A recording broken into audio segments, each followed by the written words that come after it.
आप देख रहे हैं श्री न्यूज और मैं हूं वंदना हंसपल काइन।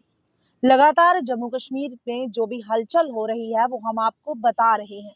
और वहीं अगर बात की जाए 2022 के कैलेंडर की, तो 2022 का कैलेंडर आ चुका है और जम्मू के लोगों की ये मांग रही है कि 23 सितंबर 2000 जो पिछले सालों की बात करें तो 23 सितंबर की छुट्टी जो है वो लगातार मांग रही है, लेकिन 23 सितंबर 2022 के कैलेंडर में फिर से छुट्टी जो है वो नहीं घोषित की गई है, जिससे लोग काफी गुस्से में हैं, काफी रोष में हैं।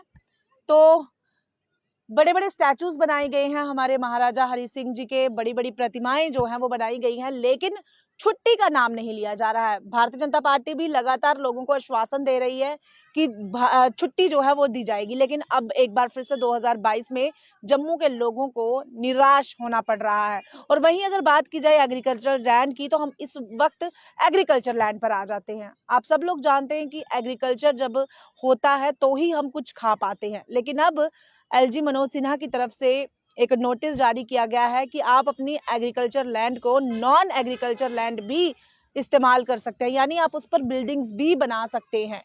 यानी अगर लोग बिल्डिंग्स बनाएंगे तो फिर लोग खाएंगे क्या? इन सब सवालों के साथ हम बातचीत कर लेते हैं। इस वक्त हमारे साथ नेशनल जॉइंट सेक्रेटरी ऋषि किलम जी एनसीपी के हैं, इनसे बात कर लेते हैं। जी ऋषि जी, सबसे पहले आपका बहुत बहुत थैंक यू। काफी लंबी बात मैंने दर्शकों को बता दी है। सबसे पहले हम उसी मुद्दे पर बात करेंगे जिस मुद्दे पर आप हमारे साथ बात करना चाहते थे। क्या कहेंगे एग्रीकल्चर लैंड को, जिस तरह से कहा जा रहा है कि नॉन एग्रीकल्चर लैंड भी जो है वो बना घोषित कर दिया गया है, क्या? मैम, ये बड़े अफसोस की बात है। आप देख लीजिए, जिस रियासत को धरती का स्वर्ग कहा जाता है जम्मू कश्मीर को, कि अगर जन्नत है तो जम्मू कश्मीर में है।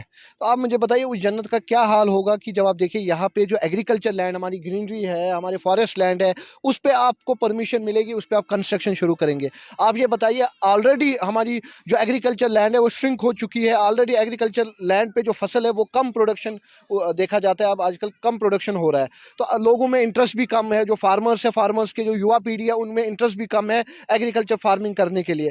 तो ये गवर्नमेंट का कहीं ना कहीं गलत फैसला है, जेके एडमिनिस्ट्रेशन का गलत फैसला है कि जो ये परमिशन दे रहे हैं कि नॉन एग्रीकल्चर पर्पस भी आप यूज कर सकते हैं। मुझे बताइए, आप उस एग्रीकल्चर लैंड पे कंस्ट्रक्शन करेंगे, बिल्डिंग्स बनाएंगे, फार्म हाउसेज बनाएंगे, तो आप उस पे स्कूल्स, कॉलेजेस, जो भी आपने बनाना है फॉर बिजनेस पर्पसेज बनाएंगे या बेचेंगे उस लैंड को, तो हमारे पास क्या बचेगा? हम अगर कल को फसल या खाने के लिए भी हम तरसेंगे तो हम क्या फॉरेन कंट्री जाएंगे, यूएसए जाएंगे हम खाना खाने के लिए या वहां से मंगवाने के लिए? आप बताइए, आखिरकार एडमिनिस्ट्रेशन चाहती क्या है? जम्मू कश्मीर की जो सरकार है, जम्मू कश्मीर की जो एडमिनिस्ट्रेशन है तो ये भाजपाई, लेकिन आखिरकार ये चाहते क्या है? मुझे बताइए। इन्होंने ये जबरदस्ती जो कानून है वो जम्मू कश्मीर पे इंप्लीमेंट कर रहे हैं, चाहे जो भी फैसला करना है जम्मू कश्मीर पे करना है। क्यों?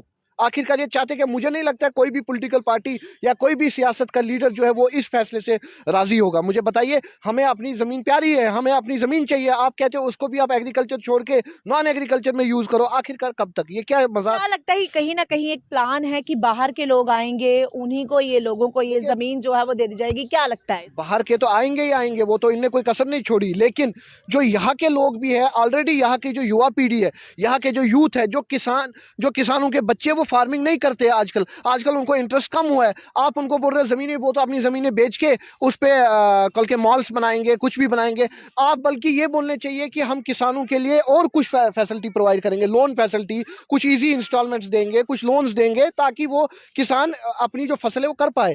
आप उनको बोल रहे हो फसल छोड़ के आप उसको बेच दो, आप नॉन एग्रीकल्चर में उसको चले जाओ।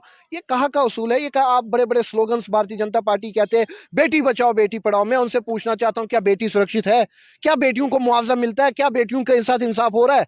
आप तो स्लोगन बड़े बड़े पोस्टर्स लगाते हैं, बेटी बचाओ बेटी पढ़ाओ, फार्मर्स के लिए अच्छा भारत, नया भारत, मेक इन इंडिया, बड़े बड़े पोस्टर्स देखने को मिल रहे हैं, लेकिन कहाँ पे इंप्लीमेंट हो रहा है? मुझे बताइए। आप भी एक बेटी है, आपको मंथली क्या गवर्नमेंट की तरफ से मिल रहा है? क्या फैसिलिटी मिल रहा है? क्या इजी लोन्स मिल रहे हैं? क्या आपको कुछ रोजगार, कोई सेटलमेंट के लिए कुछ मिल रहा है? बिजनेस के लिए कुछ मिल रहा है? पढ़ाई के लिए कुछ मिल रहा है? कुछ नहीं मिल रहा है। खाली एक स्लोगन है, खाली अपनी टीआरपी के। उनको इंजीनियरिंग कॉलेज में सीट्स दे रहे हो फ्री में, आप उनको एमबीबीएस की